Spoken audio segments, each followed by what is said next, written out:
Hey guys, welcome back to a new video. I'm Stephanie West. I'm a licensed counselor here in the state of Michigan, and I am the owner and operator of In Progress Counseling. We're going to go over several kind of layers or levels of understanding today and use them to both prompt intentional action and some caution. And one of the places we're going to start out is that our bodies love homeostasis, meaning they love an even Steven baseline. And so what happens when a life disruption occurs, our homeostasis is sent kind of kaput. It goes in all directions potentially. And the goal of our brain and of our body is to settle right back down. But if we don't come up with intentional strategies to help calm ourselves back down or to help bring our energy back to baseline, bring our perceptions back down to a digestible, reasonable place, then we will have default patterns that show up. And so there's a sequencing where life is organized and then there's a disruption and life will reorganize.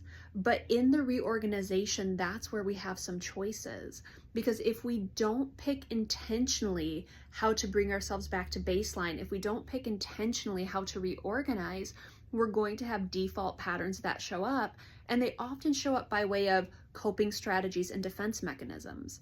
And unfortunately, it's such autopiloted responses, meaning I'm agitated and my brain and my body are going to strive to bring me back to baseline. And they're going to do that through a whole host of mechanisms. They're going to autopilot behaviors that ease my distress, but might not be good for me. So there's a disruption. When we reorganize, we have some choice points. And I just remember a few years ago, I was far enough in my clinical work that when my life ruptured, I was able to say at the start of the crisis, I'm not going to recover from how I choose to recover.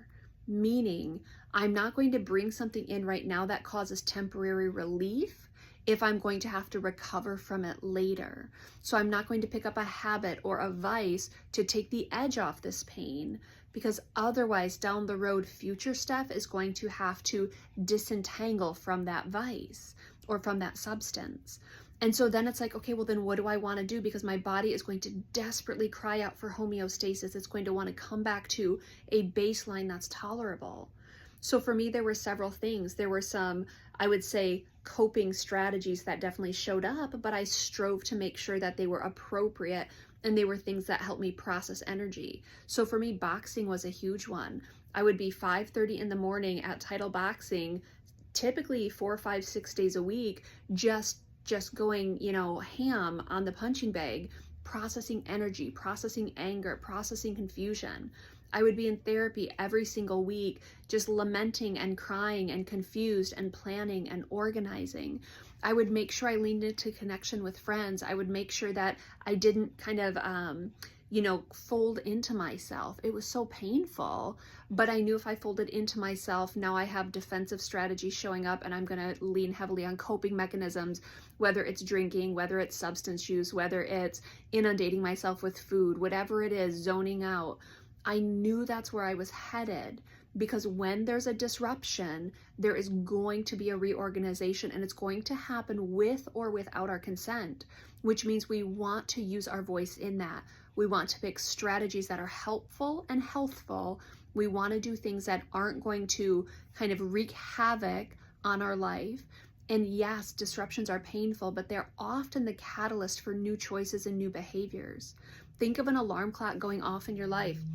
An alarm clock can go off and you can hit snooze and you can, ignore it, or you can get up and you can do the work of reorganization. And that's one of the things I'm inviting us into. If there's a rupture going on right now, what is conscientious, intentional thoughts about patterns that you want to pull in now that are healthful and helpful, and not things that you're going to have to recover from in the long term?